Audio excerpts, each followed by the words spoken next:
Developing an unusual one-off property is never an easy task, especially for a first development.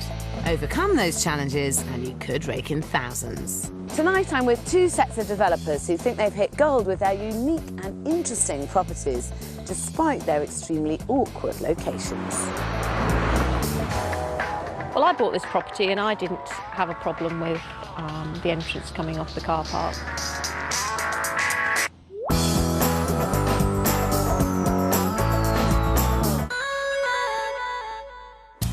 Two quirky properties with developing potential. The question is just how much are people willing to actually pay to live on a noisy road or off a busy car park? Tonight's developers are going to have to really pull something special out of the bag if they're going to make the massive returns that they want. This is Bourne in Lincolnshire. This market town is half an hour from Peterborough and popular with both families and young professionals. And it's here that Jackie Copland and John Burrows plan to become property developers. Jackie is a fitness instructor, whilst her new partner, John, owns a painting and decorating business. With his expertise, they're hoping to make a fortune on this Grade 2 listed house. We've been together for 3 months now. There'll be a bit of conflict at times, no doubt. John's the calm, settling one. I'm the mad, Balmy one. balmy one. Yeah. Jackie bought the property 2 years ago at auction, thought about turning it into flats, but never got started. However, since meeting John, she's really got into the project and together they've hatched a new plan. We think keeping it as a house as opposed to 3 flats financially is going to be more rewarding, because if it goes to budget, the budget isn't going to be probably quite as high. We want to take it back to its former glory. Yeah. It's going to take a lot of work to restore this 4-bedroom house back to its former glory. It needs rewiring, replumbing, redecorating, a complete overhaul, which isn't going to be cheap. When Jackie bought the house 2 years ago, it cost her £101,000. Their budget is £91,000, and they hope to sell it for £300,000. This will make them a huge £108,000 profit, which is a massive 56% return. Incredible if they can pull it off. They're certainly aiming high, but I think this house has a major problem. It's near impossible to find, and you can't access it from the front. The only way to get to it is by going through a car park at the rear, which makes it far from ideal for the family market they're aiming at. Hi, hello, I'm Sarah. Nice to meet you. God, difficult to find. Hi, Sarah, John. The front of the property is on the main street, but is now a separate block of offices, and the part of the house Jackie's bought is set behind. But that means that you can only get to it via the car park at the rear. The house itself is spread over 3 floors. On the top floor there's a double and 2 single bedrooms. Below there's another double bedroom and a bathroom. And on the ground floor there are 2 reception rooms and a tiny kitchen overlooking the garden. So was it a bit of an impulse buy? Probably. I'm a little impulsive, so yes, I suspect marginally it would have been, yes. So you didn't have a survey done, did you? No. I knew you hadn't by the look on your face. And so what are your plans? Well, we've had a few, actually. We're back on plan A, aren't we? Yeah. Well, basically just restore it back to a house again. The old house. Jackie and John want to make this house really luxurious. On the top floor, they plan to create a second double room with ensuite. The layout on the middle floor stays the same, though they're fitting a new luxury bathroom. On the ground floor, they plan to fit a loo and open up the rear extension, creating one big open-plan kitchen living space. They're hoping to make a good quality, well-finished house that will appeal to families, but I'm not sure it's the best solution. In my opinion, they should stick to their original plan and convert it into 3 flats. On the ground floor, they'd get a good-sized 1-bedroom apartment, with a smaller starter flat on each of the floors above. Tell me the thought processes that you went through with turning it to flats and not turning it into flats. The ground floor would have made it an OK flat, but the 2 middle floors would have really only been bed sets. I hear what you're saying about these being small, but I think if they're well laid out and well designed, I've got to say I would be going with your initial plans myself. I think it's the right way forward. I agree, there's more of a market for flats. But if we do one bedroom in each of them. But I do think it's a bit of a... And I take on board all that you said, but I think it's going to be quite a nice house, really central, but have its own sort of private garden. But this house will never be an ideal family home. Apart from the car park issue, the front door is stuck down the side of the building. So this is going to be your front door here into the house? Yep. I think as a communal doorway into 3 flats, this wouldn't be a problem, but it's not the ideal main entrance for a house. No. I still don't see the problem with the door, OK, being on the side, the back, whatever you want to call it. It suits the house. I think that most people who are going to part with £300,000 would be wanting a front to their house. I think these are big problems because there's a danger families just won't want to buy it. Jackie and John should really think about this. The central location will appeal more to young professionals than families, which means flats will sell quicker, and I think they'd make the same amount of money. But John and Jackie are absolutely sure a house is the way forward. It hasn't, changed a thing. No, what she's told us isn't anything we haven't heard already. And at the end of the day, the house will be quality, and all we need is that one buyer. It's a bold and risky decision, but these two are nothing if not confident. 185 miles northwest in Lancashire, 2 more hopeful developers are equally convinced that they can make big returns on another unique and difficult property. Quantity surveyor Simon Gore and his friend contracts manager Paul Hilton bought this 18th century derelict watermill 5 months ago. With their professional knowledge, they're confident that they can turn this rundown mill into a luxury rural retreat. But it's going to take an awful lot of work to transform these 2 narrow rooms and a huge hole in the ground into anything even remotely luxurious. We brought friends up and they've looked and gone, you're going to convert this. But obviously we can tell what it's going to be at the end, and so... Yeah, we've got the foresight to see what it can be. It's not a semi-detached, it's a one-off, a complete one-off. There's nothing like this around here. It certainly is a one-off. And like John and Jackie, they're aiming high in the profit stakes. They bought this mill for £150,000. The plan is to turn it into a desirable 3-bedroom rural retreat on a budget of £110,000. They hope to sell it for £360,000, making them an impressive £100,000 gross profit. That's a huge 40% return, again fantastic for a first ever development. If we achieve £100,000 profit, we'd be absolutely delighted. Any profit really, we'll be happy, but obviously the more the better. Yeah, money is definitely the incentive, and if we muck things up, he's going in the hole. As in Bourne, the idea of making a huge return seems to be blinding Simon and Paul to the reality of what's ahead. Because, also like Bourne, this property has one major disadvantage: its location. Right on a very noisy main road. In fact, it's one of the most popular biker routes in the country, which is going to make this a very tricky location to overcome. In Bourne, John and Jackie have started ripping out the insides of the house to turn it into a fabulous family home. But no matter how good their renovation, with a location like this, will any buyers even bother to get past the garden gate? Jackie Copland and John Burrows are off to a flying start on their first development, this rather awkward property in the middle of Bourne. Week 2 and they're stripping everything out in order to turn it into a luxurious family home. But I think they should think again about whether they're doing the right thing. What Jackie needs to do is take a long, serious look at her competition. Now, I just want one last shot at trying to convince you to turn your house into flats, as you had originally planned. So it's your wisdom, not mine. Yes. Bourne is very much a family area. There's fantastic schools, and I think that there are a lot of family houses for sale. These are some details of some houses that have sold on this road. That one has just sold for 275,000, and it's got 4 bedrooms. It's got a good-sized front garden, front door, back door. It's a more traditional sort of deal, really. Yeah. But at the end of the day, it's very much a semi.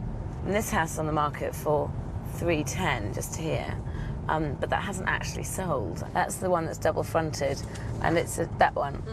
It's just there, and it's detached. Yes, I mean, it's a typical house. There's lots of them, yes, Yeah. which is where I would still put mine in favour that it's slightly different. Your house at 300,000, it's only 3 bedrooms. It isn't the best access up to the house, and I think there is a danger that it might sit on the market for a bit. As 3 flats, it's less of a risk.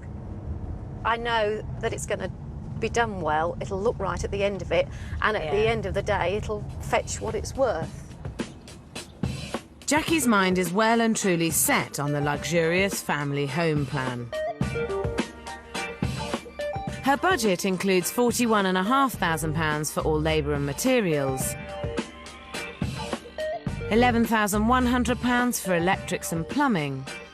They've got £11,500 to spend on the kitchen and bathroom, £9,300 for decorating, tiling and finishes. They're planning to spend £5,400 on the garden, another £7,000 in fees. And with a £5,000 contingency, their total budget comes in at £90,800. Having kept the same budget they had for the original flats, it's a substantial budget for a 3-bedroom house. But the property is Grade 2 listed, and as Jackie didn't get a survey before she bought it, John has wisely ensured that they have a generous budget to cover any hidden costs. And sure enough, within the first 2 weeks, the Conservation Department have pointed out that they must replace any rotten windows, like for like. There's basically 14 windows on the building, of which we really have had to change 10 of them because there was so much rot. Now, if we was, able to have put in a modern window, we could have possibly done that for £350 a window, where the fact that we are doing as the listed people have asked us to do and get these manufactured as a replica of what was here before, your perhaps true figure by the time it's actually in is around £1,200 a window. That's a lot of money, and it's not the only additional cost.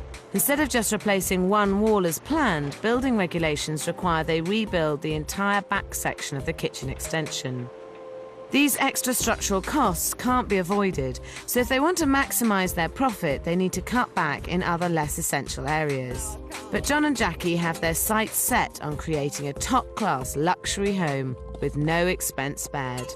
This is going to be, obviously, complete quality when it's finished. Yeah, some things cost a lot more than other things, but at the end of the day, it's going to be it's what makes it, and it's going to make the property so much nicer when they walk through the door.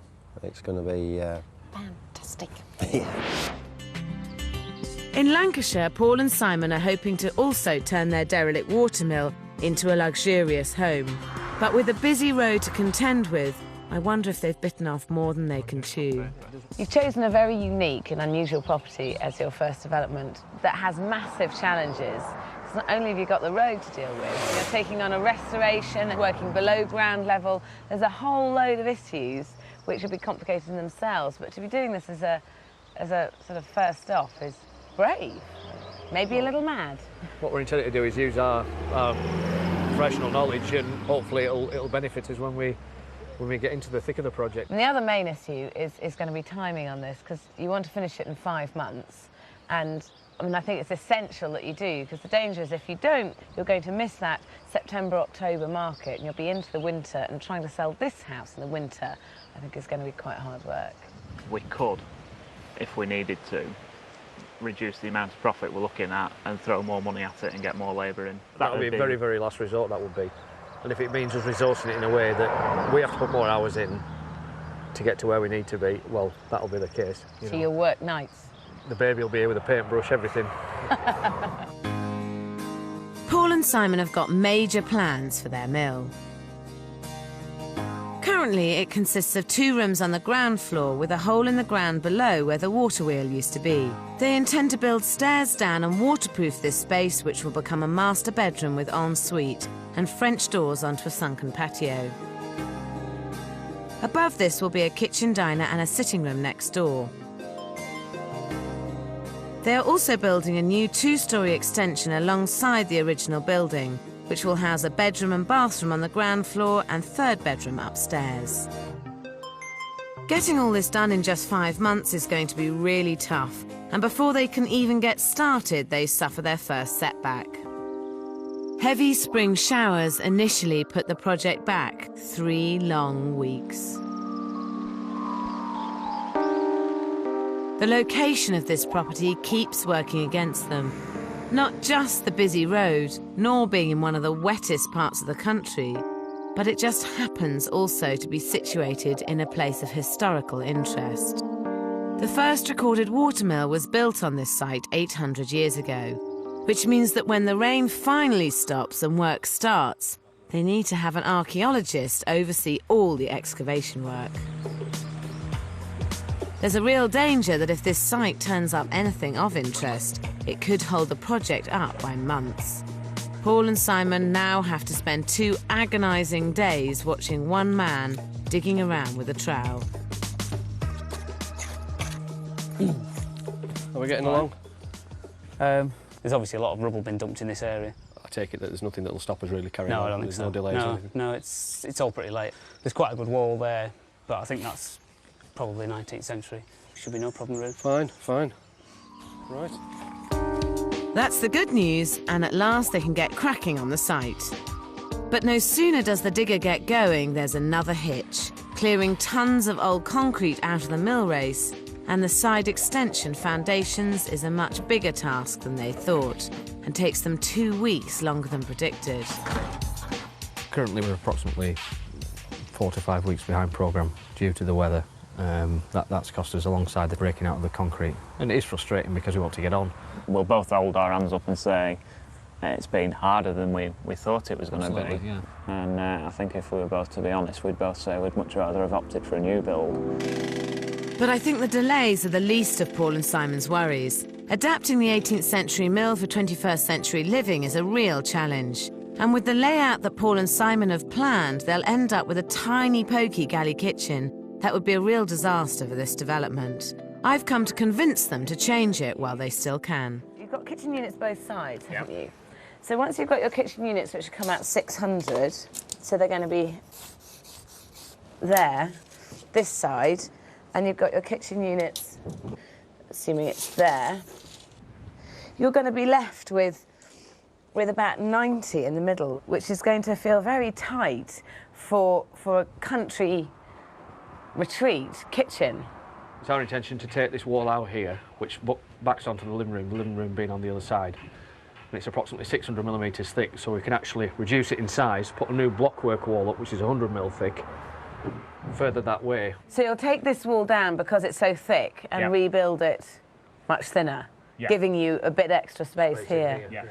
Personally, I think you're bonkers to take a wall down and build it up again. What I think you should seriously consider is if you're taking this wall down, not rebuilding it and leaving this space open plan. You could have kitchen in this area with an open plan to a dining area and then an amazing living room. And the sense of space you'd have would be really magnificent. And there needs to be something magnificent about this house. Kitchens sell houses like no other room, and with the exterior of the mill less than ideal, they really do need to get the interior just right. I can see what she was saying about giving it that open aspect. It'll make it all feel a lot bigger. If it's going to enhance the project and the saleability of the scheme, then we'll do it. They sound convinced, but 3 weeks later, they've opted for a compromise. The wall is down, but they've decided to rebuild the fireplace in its original position, right in the middle of the room. I think the position here of the fireplace is essential because with it being a long room, if we'd have had it at one end, you couldn't arrange your settees, I don't think, in such a way that it would be comfortable to get any heat from the fire. And at the end of the day, fires and televisions are probably a focal point in a room. I think it'll be a nice feature, that. He might think it's a nice feature, but I think the chimney is a bit too dominant and could restrict the use of the space in here. Layout is as important in Bourne. John and Jackie need their house to feel like the perfect family home if buyers are to overlook the awkward location.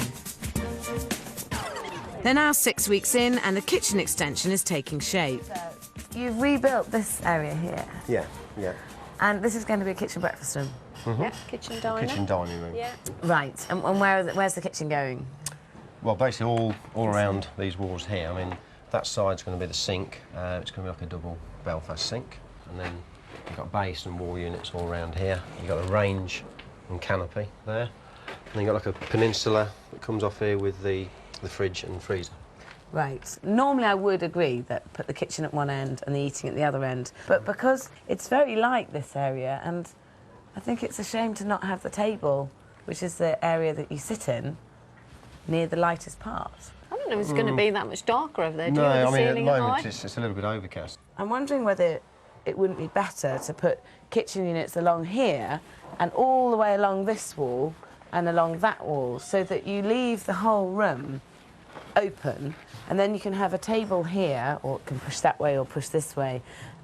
That way, when you're sitting at the table, you'll see right out down the garden, you'll see out through these windows. We did going all that way with the units, didn't we? But Yeah. we felt we wanted a separate part, you know, rather than one just great big kitchen. I think that if you put a peninsula unit of kitchen units, it just divides the room up and means that it's less flexible. It means that you have to have your table a specific size in a specific place. John and Jackie are making the same mistake as Paul and Simon. Having created this open space, they're now dividing it up and they're breaking the basic rule of having a table overlooking the garden. They're spending £8,500 on this kitchen, so they should seriously consider the layout their market would prefer and not what they would prefer. But I'm not sure John and Jackie are really open to suggestions. We've got no doubts about the layout of the kitchen that we've decided to go with. No doubts whatsoever. No doubts. No. It's an interesting thought, and that's all it is. You know, if the decision had to be made then there was no decision. It wasn't going to be changed. Our layout, yeah, it offers all the flexibility that a kitchen should offer, but I think the added bonus of it being more functional than the layout that Sarah was offering, I think that's probably the advantage on ours. Their minds are made up on the layout, but there are still so many details they need to get right. So, have you had any thoughts as to what you're going to put on your worktops? Yes, we have, haven't we? Yeah. Right. What have you thought? We're along the lines of granite. Right, and how much do you reckon that's going to cost? It's going to be around the £2,500. Which of the granites had you thought that you might use? We kept going back to the mahogany. For the Joe public walking through the door, it's a pretty safe one to go with. The problem with granite is that it has been around quite a long time, and I see granite in houses that are now being redeveloped. So the granite's being taken out, and especially actually this sort of the big sort of pinky, swirly granite. It's been around such a long time that it's sort of past its fashion in a way. Yeah. I personally would probably go for this Nero. I have put this one into a number of kitchens, and it does have a kind of simplicity which is beautiful and ends up looking a little bit like glass. It's got a nice classy look to it, but I just think maybe a bit dark. It might be worth going and having a look at a bigger piece of the one that you think you'd like to use. If you're going to spend that amount of money, you certainly don't want the worktop to arrive and think, not sure about that. No, we'll definitely have a look at that. This seems to be one area they might be prepared to compromise on. Good point she's made. Yeah. I like it very much, but I would like to see it. On a bigger scale. Yeah, so back Yeah. to the drawing board. Yep. So after 8 weeks, John and Jackie's development is really coming along. They're on schedule, on budget, and enjoying every minute. They're hoping to smash ceiling prices for family houses in the area, but whilst I remain a little concerned about the location, fortunately Jackie doesn't seem to think it's a problem. Some people probably won't like it, but I'm sure there'll be enough people out there that don't have a problem with it. I know it's not a traditional entrance coming off a road, but it also isn't a problem. It's week 10, and in Bourne, painter and decorator John Burrows and partner Jackie Copland are giving their rather unique house a huge £90,000 makeover in the hope of making them over £100,000 profit. They're both on site every day, project managing the job, and with John's trade experience, they hope to make this house look top-notch in order to get the highest possible price. It's good they're not cutting corners, but instead they seem to be going to the other extreme. They've decided to repoint the entire outside of the house, a massive job that could take up to 2 months, which will look smart, but it isn't strictly necessary. It seems like money is no object when it comes to getting the look they want.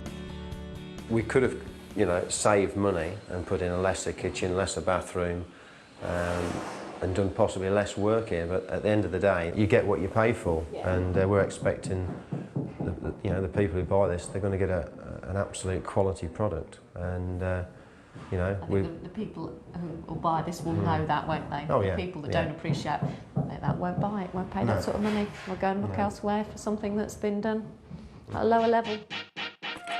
My worry is that it won't matter how lovely the inside is if they can't convince the buyers to look beyond the car park.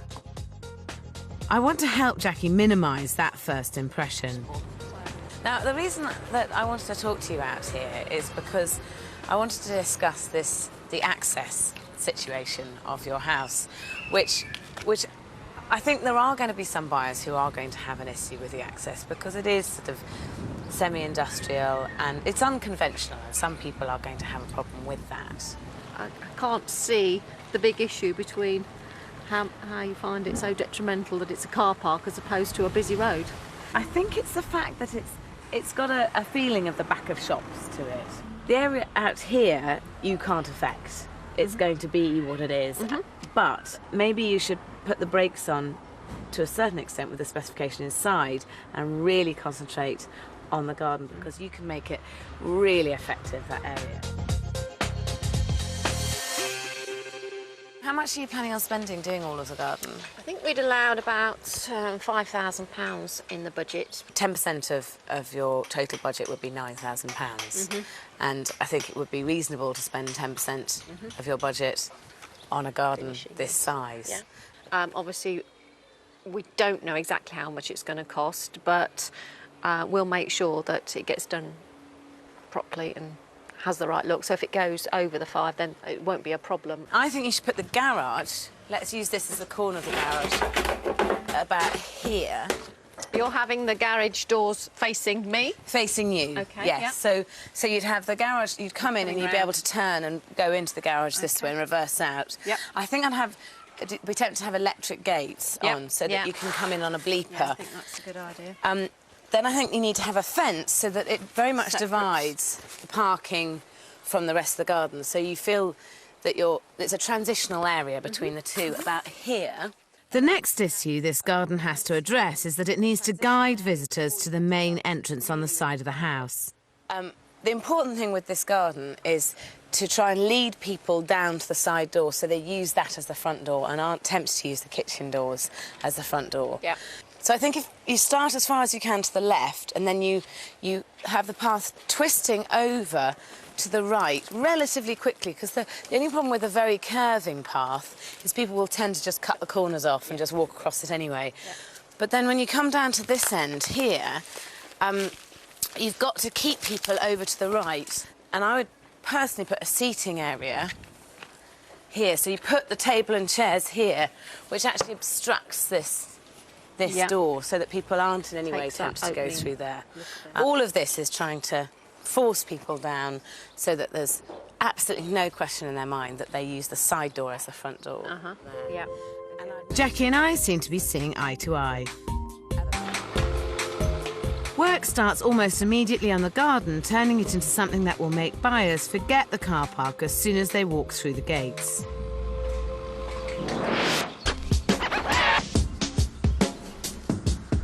In Lancashire, another unique property presents another garden challenge. Paul and Simon have spent the last 4.5 months trying to transform the hole in the ground into a watertight bedroom and getting the side extension well underway. But now they too really need to start thinking about the exterior. Too many first-time developers leave the landscaping too late. But with this location to contend with, Paul and Simon really need to start on the garden right now. Their current idea is to have the garden at the front of the house, but there is another option. Obviously this area here will become a garden area. And from that side there, we're going to have a bit of a patio and then soft landscape this with some screen planting in this position here. OK, I mean, that's the one thing I do feel about this area here, because, I mean, if you imagine, let me just get one of these. In reality, if this was your front garden, and the main thing you're going to see is the road. That's why we want to introduce some planting in this area here, some soft planting. You don't have a big enough depth to do a really good screening, because even if you have bushes, you need thickness of bushes as well as good bushes. You need several bushes deep. One of the things I think maybe you should think about is landscape this, but have it as a front garden leading up to the kitchen door, and have your proper garden round to this area. If you come with me. There's another area at the back of the mill that I think could be a much more effective garden. You see, if you had your garden round here, and this, you could screen an enormous amount and have this as a really quite private garden, a back garden, a proper back garden, and have access out from the sitting room. You could have thick screening from kind of this point. You have several, 10 foot of good thick trees, which would make a big difference to the noise. Then you've got the ultimate in back gardens. You've got a private space that screens from the road with access from the sitting room. Yeah, I agree. I think we definitely need somewhere where people can sit out and, a nice paved area and that. I'm relieved that Paul and Simon seem taken with this idea, as the garden really needs to help sell this property, which is another reason for getting the development finished before the leaves fall off the trees. But they're now 6 weeks behind schedule, and the mill will not be ready until winter, the worst time for gardens and the property market. With so much still to do, Paul and Simon are getting increasingly worried about how far off their autumn deadline they are. They're now spending all their spare time here and are roping in friends and family on top of the builders to catch up on time and help with the bigger jobs like re-roofing the mill before the rains returned. But even with all these extra hands on deck, they're still 6.5 months into a 5-month project, and they're nowhere near finished. This delay is going to eat right into Paul and Simon's profit. We're obviously not going to hit the deadline that we'd initially aimed for, and as a result of that, we're not going to get the property on the market at the time we were looking to do. That may mean that over the winter period, we've got a property that's sitting empty that we can't sell. At the moment, I think it's in the region of £1,000 a month that we pay out as far as interest payments are concerned on the property. So, it's a fairly hefty chunk of money. So the sooner we get the property finished, the better for everyone concerned. In Bourne, John has kept everything successfully on schedule. The garden is well underway, and it's time to start decorating. As this part is John's speciality, I've come to find out what ideas he's got in mind.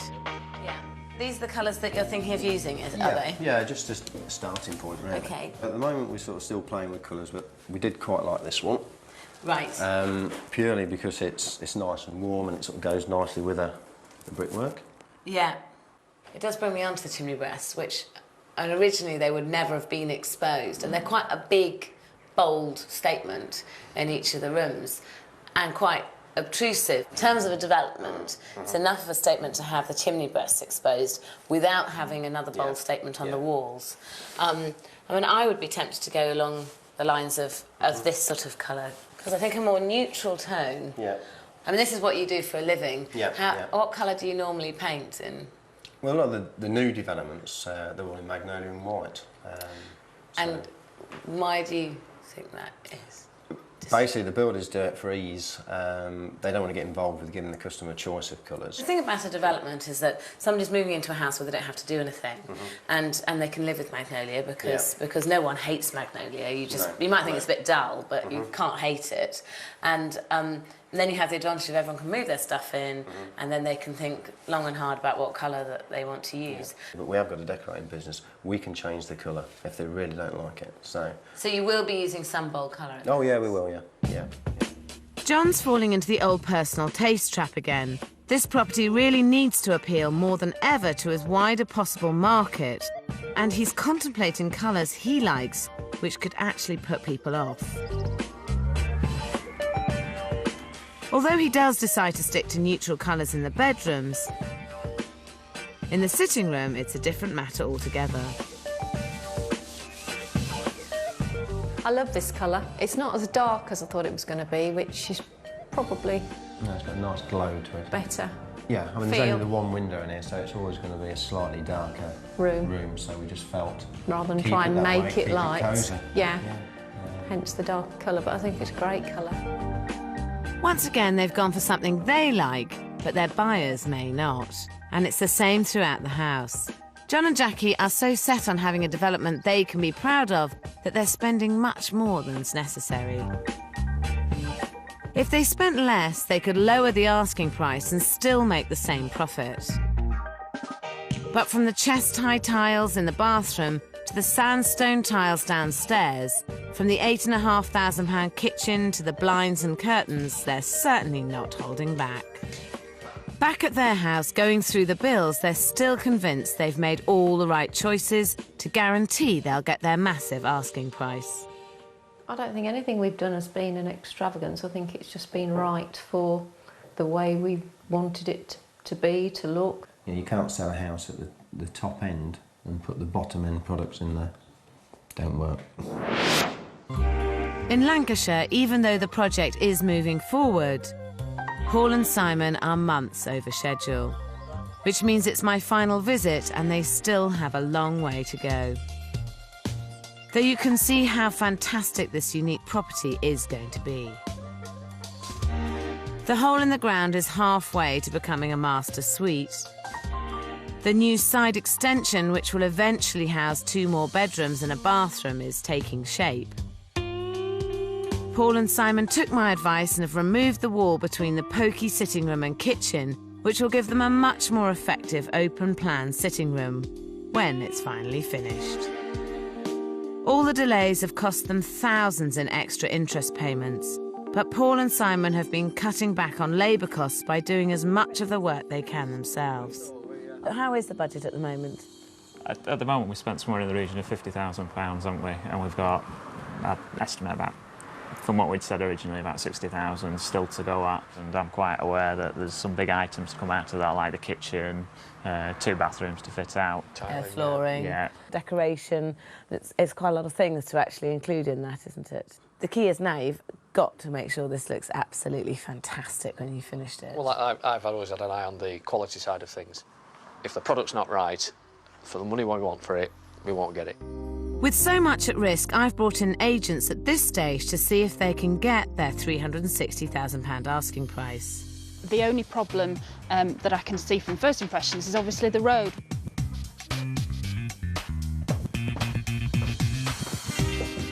We can't get away from the fact it is quite close to the road, but I think it's so unique and it's so nice that it may put some off, but certainly not all. If finished to a high standard, I think this property could be worth £350,000. I think this property could achieve £350,000. We've had 2 agents in to value the house, and they say that when it's finished, they would expect it to be worth £350,000. They both agreed on that, actually, which, if you manage to stick to your budget, would give you a £90,000 gross profit, which is pretty good between you. I mean, it's £45,000 each. That's my new car sorted. We're mindful that when it is finished, it might attract a higher figure than that, and touch wood, it will do, you know. Paul and Simon bought the mill for £150,000. If they come in on budget at £110,000 and do sell it for the predicted £350,000, they stand to make £90,000 gross profit, which would be a fantastic reward for all their hard work. Do you think now, in hindsight, that this was perhaps a bit over-ambitious for a first development? No, definitely not. No, no. Maybe we'll like a nice, straightforward new build next time, but you can't take away the fact it's been a challenge, and I think we've rose to it. And it'll stand us in good stead. What are you going to do with £90,000 profit? Have a holiday and probably put some back in and start again. Yeah, Really? So, gluttons for punishment. definitely. Onward and upward. In Bourne, it's a different story. John and Jackie's development is firmly on schedule. But I think the biggest challenge will be convincing someone this house is worth £50,000 more than other three-bedroom properties in the area.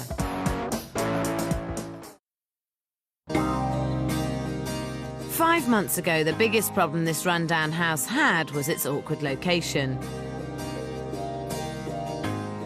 Now it's been totally transformed.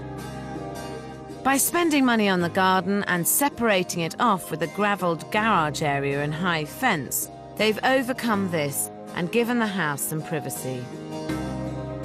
The curved path works really well, leading visitors to the front door at the side of the house.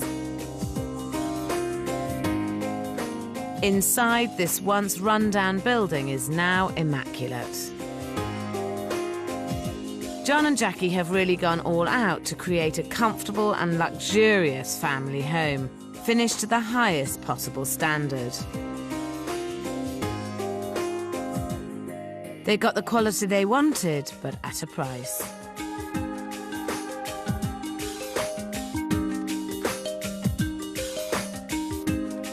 I do think the kitchen would have been better with the eating area near the window, but it's still an impressive room, and I'm glad they went for the black granite worktops, which are more en vogue at the moment. But getting this top spec look isn't cheap. Well, I have to say, it is very, very luxurious, the house. It looks like it's cost a lot of money. Well, it has. Yeah. It has. I'm not surprised. Well, I think we've spent the money well. The good news is they've managed to bring the project in under budget.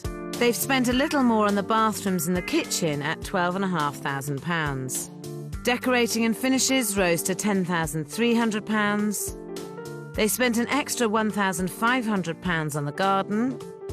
The electrics and plumbing were exactly £11,100. But their labour and materials came in under budget at just £35,000. Fees remained the same at £7,000. They didn't use any of their contingency of £5,000, so their total spend came in £8,000 under budget at £82,800. John and Jackie were lucky that they kept their original budget for flats, as this has meant coming in under. But had they not gone so far down the luxury route, they could have done it for even less. Has this got personal, this house? I'd be lying if I said no, but I think it's got personal to the right degree.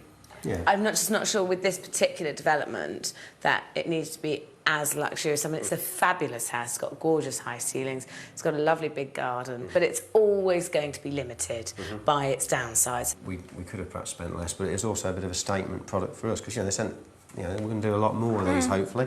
We can find it. So this was a bit of a show home, so you went a bit further than you would have done. Yeah, but I think, again, we are fussy, I don't know aren't we? whether we will go any less, though, with our standards. No. John and Jackie firmly believe that everything they've done will give them a £300,000 asking price. Now they just have to hope the agents agree. First impressions may be a little detrimental. Yeah, I think this is going to be the main problem, overcoming the public car park. Now, this is a nice room, good for entertaining. No expense spared, I would imagine. Exceptional quality, really, really good room. I think this property could achieve £285,000. I would value this property at £280,000. Now, we have had two agents round, and they've come in at £280,000 and £285,000. So the average of those valuations is £282,500, which, if you managed to sell it at that figure, you'd make nearly £100,000 profit, which is pretty impressive, I have to say. Yeah, in the current climate, I think that's excellent. Yeah, yeah. good going, Yeah. I wouldn't mind 2 of those every year. No, I don't suppose many people would. That would be amazing. It's certainly a a very impressive result. No, I mean, we'll perhaps market it around the 300 mark to start with. Either just under 3 or just over 3. Well, we we'll thought, start didn't at we? 310, I think, aren't Yeah. we? Yeah. Right, I mean, obviously you can put it on the market at any level like. you want. Yeah. The key is to actually get a buyer. It is quite a niche market, this, because it's an expensive 3-bedroom house. Someone's going to have to put their neck on the line and say, I want it so much, I'm going to pay the extra for it. As an old house goes, it's coming with lots of guarantees, isn't it? Yeah, yeah. it's that client out there that wants that. Yeah. That's that standard Yeah. we've put in. It's just finding that particular buyer. Even though about half their profit comes from a rising market in the 2 years before they even started work, John and Jackie have still done well. Now all they have to do is sell it. Super garden, isn't it? The wall's just a bit shade too dark. This is a lovely room. Just got a warm feel about it. Wow. This is super. It's a proper size family bathroom, isn't it? Space for wardrobes. You're a bit tight, aren't you? It's probably a house inborn that you'd never know is here. There's no proper front door. This house in another location will be well worth its money. So do you think next time round you would try and go for something a bit more straightforward that didn't have quite so many issues to it? Doubt it. Doubt it. No, I mean, it just depends No, he what knows. comes up. To see this place 6 months ago and to walk in there now, you can't help but be proud of it, Be can you? shocked. Yeah, No. it's great. No, that's Yeah. right. Unfortunately, 2 months later, John and Jackie are still waiting for their £300,000 asking price. And in Lancashire, Paul and Simon are determined to get the mill finished by Christmas. John and Jackie and Paul and Simon bravely took on 2 really awkward properties. But although on paper they're 2 huge success stories, there's still no actual money in the bank. With developing, it's important to remember it's about the whole package, not just a nice interior. Location is crucial. Next week, I'm with 2 couples who don't really know what it is they've taken on. What I'm worried about is I'm not seeing any brick. Just give me complicated questions. Okay, well, Have an easier one, please.